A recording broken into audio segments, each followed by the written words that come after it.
There's a version of you that never grew up, and there's another version, one that was forced to grow up too fast.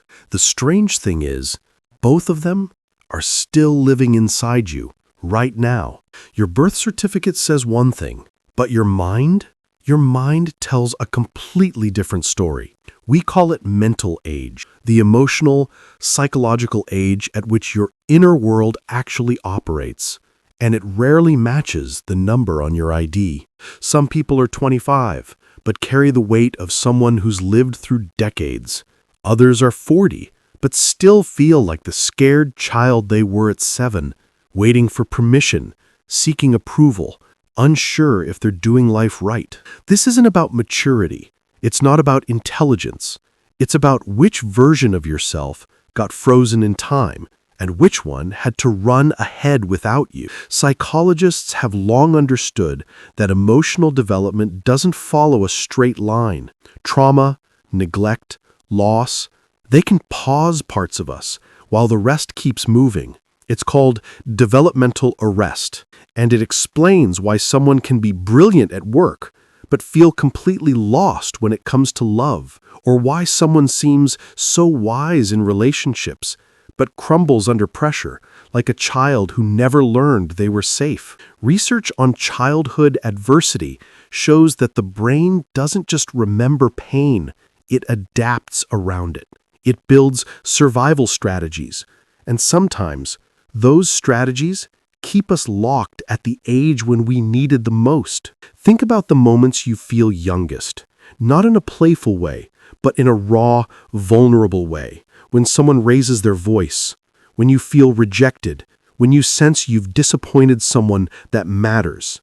In those moments, you're not 40, you're not 25, you're 8, you're 11, you're however old you were when you first learned that love could be conditional, that safety wasn't guaranteed.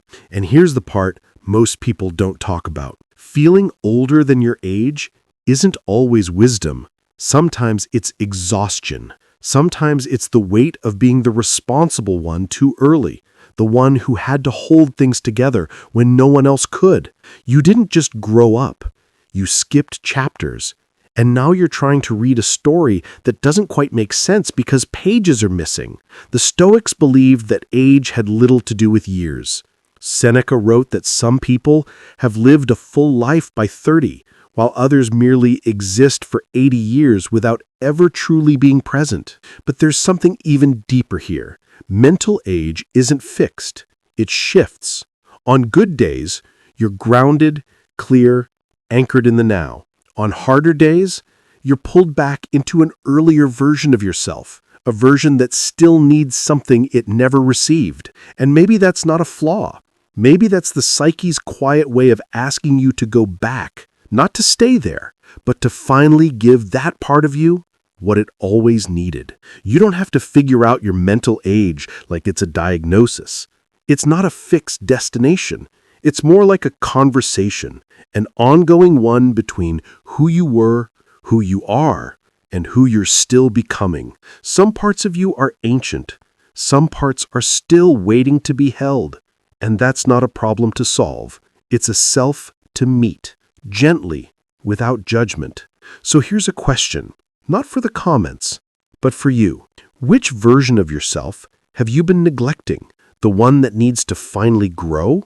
Or the one that never got the chance to simply be young? If this reached something in you, maybe you're supposed to be here. We talk about these things, the quiet truths no one teaches us, the inner worlds we rarely show anyone. Consider subscribing if you'd like to keep exploring. And thank you for being here, exactly as old and as young as you truly are.